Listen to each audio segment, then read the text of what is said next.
1, 2, 3, 4, 5. 5 people, 5 stories, 5 lives, 5 perspectives, 5 cameras. 1, 1, 1 channel. the flamboyant 5. the flamboyant 5. the flamboyant 5. the flamboyant 5. The flamboyant 5.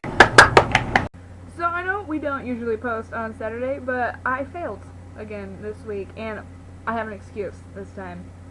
Wednesday, for some odd reason, I was like doing my homework, and I was like, I don't feel so good. So then I was like, maybe I should just go to sleep, and it was like 7.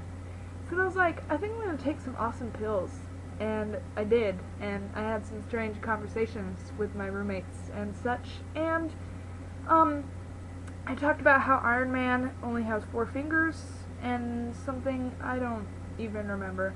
So the next day, Thursday, I went to my little brother's football game and came home and crashed. I was just out of it. So I'm posting today because I feel bad because only Michaela and Mario posted.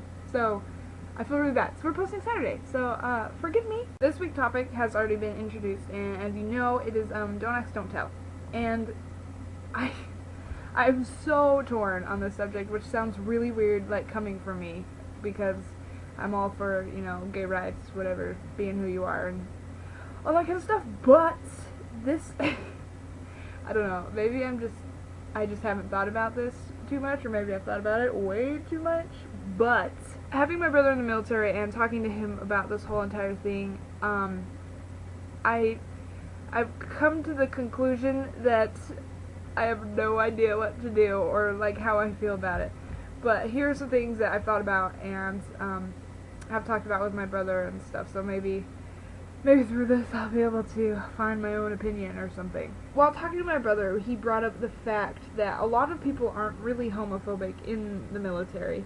And Mario, I don't know what experiences you've had with your dad, but I know with my brother, he said he never really experienced anything like that. He said that the only thing that like his officers and whatever talked about was housing, that it was a big problem. They didn't know where to put them because you can't put them with the men, obviously, because they don't want that kind of activity going on, and you can't put them with the women because then straight men will just be like, well, I'm totally gay, and then, you know, hang out with the women.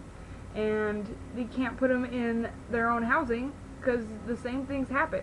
So he says that's a big problem that everyone really talks about, is so they just have no idea where to put them. It's not really they're afraid, it's just they're trying to keep the rules and regulations the same, and I don't know if this is true for all stories. I mean, of course there's obvious homophobia everywhere, not just in the military, I mean, just everywhere you look there is. But I don't think we can completely say that it's all homophobia. I think that, we can safely say that there's just confusion, I think. And I mean, of course there's things like rights, like there's been stories of partners where one gets sick and they don't get the same benefits as like a straight couple does. So I think that's something that can be worked out, something that needs to be worked out, but I just don't think that there's a solution now. So perhaps, you know, in the future there will be, and it'll be pretty awesome, which, you know, I'm all for it. So it's just little things like that that people are worried about, I think. And I mean, they don't want like hate crimes or anything like that.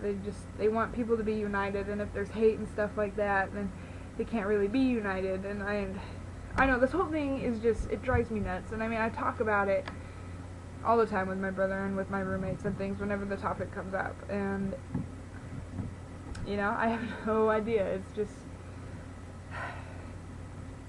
kind of weird for me. I just haven't, you know, put my mind on it or something, or my thumb.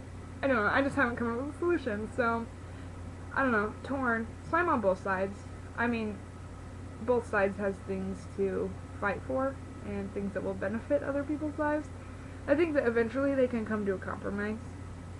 But I think for now, Don't Ask, Don't Tell is working, not well, but it's doing better than just kicking them out altogether.